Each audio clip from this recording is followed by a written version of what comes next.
Hello there, everybody.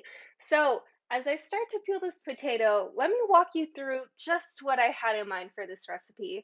So, when people make a shepherd's pie, it's kind of boring. It's just a bunch of potatoes on top of meat and veggies.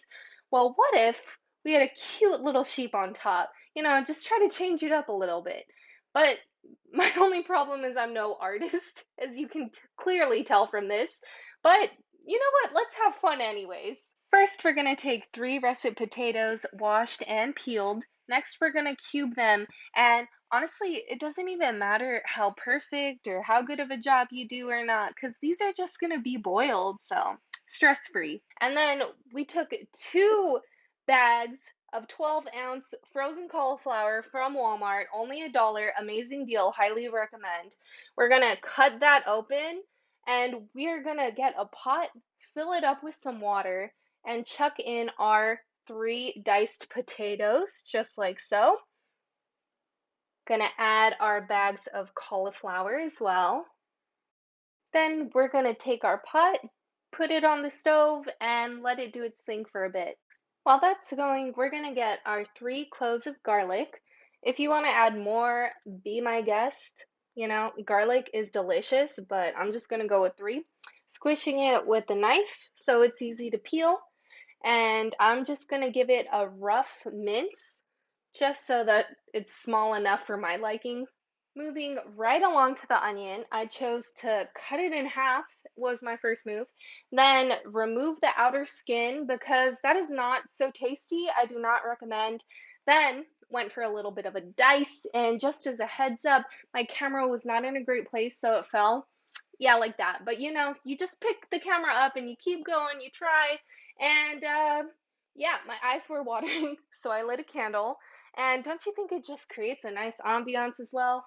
After the onion's done, we're gonna move on to herbs. First one being rosemary. Love rosemary. It smells so good. Just gonna give that a little bit of a dice here, dice there, chop, chop. Don't really know what it's called, but whatever you like. Then we're gonna do the same exact thing with the thyme. Take it off the stem, chop it up a little bit, until you're happy with it, or overkill it if you want. I don't know, I'm no chef. And now it's time for the parsley. And don't you doubt it, even though it's just a garnish, and even though I'm not a real chef, believe me, my expectations are high that this is gonna do a lot for the final results. After your potatoes and cauliflower have been boiling for a bit and are like almost mush, but not exactly mush yet, you're gonna strain out the water. And here comes the fun part. We're gonna throw that into a standing mixer. It makes it so easy, believe me. 4 tablespoons of margarine or butter. I chose margarine for this time. Half a cup of milk.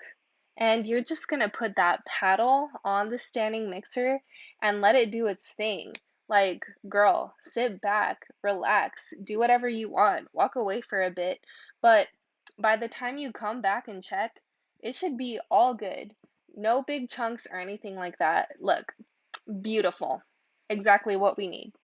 Then, in a clean hot pan, we're adding some olive oil, a little bit of margarine as well, letting that melt. Add your garlic, give that a quick stir. Add your chopped up onion, give that a stir as well. Next, I'm adding a mixture of turkey and beef, giving that a bit of a stir. Then adding 3 teaspoons of tomato paste, 1 teaspoon beef bouillon, 3 teaspoons of Worcestershire sauce, and giving that a little bit of a mix again. A tablespoon of flour, a cup of frozen mixed veggies, and I actually lost the footage of the salt, pepper, and the rosemary and thyme being added, but there it is. And we're gonna let that keep going until it's fully cooked. Here comes the challenge. So we're gonna start with the tray, fill that up with our meat and veggie mixture, pat it down till it's smooth enough, put on our mash, and then I got a small kind of ice cream scoop and decided to just pile them up on top. I was trying to make it look like a fluffy, woolly sheep, and I decided to try to just put a floating head. Oh no. Oh, those are not good eyes.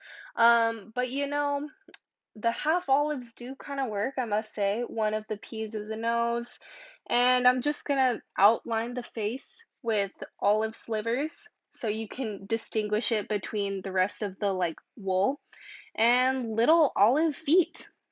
Now we're gonna put some foil on top so the sheep does not get a tan.